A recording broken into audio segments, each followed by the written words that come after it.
Welcome to part 3 of this 7-part adventure. So we departed now the Chintsa Buccaneers backpackers, and we were making our way to the Kei River Mouth. We got some nice cold water, and this is us now approaching the Kei Mouth. So the Kei Ponds is one of South Africa's 3 remaining car transportation ferries. So it will carry over livestock, people and cars. Started in 1990. And it cost us 70 Rand to get over. So how fun is that? This is now then the second pond we're doing. First one being Malgas in part 1. And this is now the second one. So this takes us over from the west to the east. And this is us entering properly the Wild Coast. Beautiful. I couldn't wait for this. This is something that's been on my bucket list for a long time. So we stopped here, got a little drone shot. And immediately we just got blessed with beautiful scenery. Luckily the rain held out a little bit, but it got wet.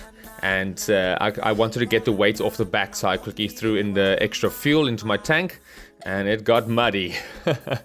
So it was quite an eventful journey, I must say. I'm very happy we still did it this time of the year in the wet season, but it was quite epic. You can see the cars have to make their way through here as well. Amazing. So yeah, like the cows, they just come and go as they want. They own the road. So you have to watch out for donkeys especially. And you can see the rivers were just in full flood. Look at this. Oh, beautiful. Yeah, no, it was nice. See, we had some good breaks from the rain. So we were very lucky. We did get drenched, but we were very lucky with the conditions. Never got hot and never had any dust. So that was perfect. And look at that flow there of the river. So here we got into a little bit more of a rainy section. And Murray tried to get up there, but it's so slippery on this clay. It's super slippery. So sometimes we had to take the little foot trails to get around some parts, because really it was very slippery, that clay, when it gets wet immediately. A little bit of rain and it's slippery. So, but so fun. Yeah, it was a nice wet section we rode into. You could literally see the front, and you would just ride straight into it.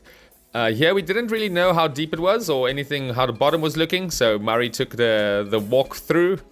And my Garmin, I was following the Tracks for Africa, so sometimes we'd go on some insane trails like this one here, and because it's wet, it got super slippery. So we went up this one, got to the top of a super slippery hill, and then we spoke to the locals there, and she said, no, it might be a little bit better to turn around and go back the other side. So we had to turn around, but we had another escape. So on our way down, I accidentally put Kaimani down. So this was the first put down of the trip. A few more to come. I did actually have a little bend there, so we had to just kick it straight quickly. Luckily just the clamps. So yeah, so we made our way up, and the weather cleared up a little bit, so that was good for us. But then it came through again, so we got proper wet. But that's what it was. It wasn't too cold, it was just a little bit wet, so it was still fine. And here Murray, yeah, he had a little slip. He calls it a pirouette. We were supposed to go the other way, and he did a complete 180 turn, so he calls that a pirouette. You can see a few little 4x4 cars. It got super slippery around these parts, so we opted for the grass patch there. Look at that, so pretty, looking over the lands. Obviously the area was loving it. Look at the ladies working really hard there. And this is now the hole in the wall. So the hole in the wall is a very special place. It dates back to 260 million years ago, and it's made out of sandstone and shale. Beautiful. How's that? That is impressive. So the local people believe that the ancestors created a passage for themselves to visit the locals. Pretty, look at that. I've been down there. I've actually swam in that little area. Really pretty. And so now we went to an area called Mdumbi. It's one of my favorites.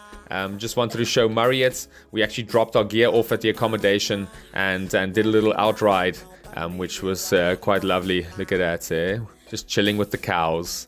So this is Mdumbi. Beautiful place. I can fully recommend it. It's close to Coffee Bay.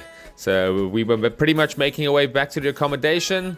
Just had to navigate through past a few of these cows, and then you find a few little goats and pigs, and like all the livestock is around there. So you have to watch out when you're riding. But look at that stoke there, like just so beautiful, such a feeling. And now we're arriving at Coffee Shack. It's a backpackers accommodation in Coffee Bay. So you can see the wild coast, South Africa. And we went for a little walk just to go see the area. Look at that Coffee Shack in the back there on that river mouth.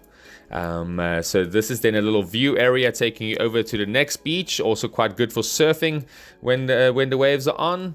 But I wasn't on a surfing mission this time. It was a riding trip. But look at that, hey guys. So yeah, this is Coffee Bay. So I hope you guys enjoyed this one. I'll see you guys in part 4.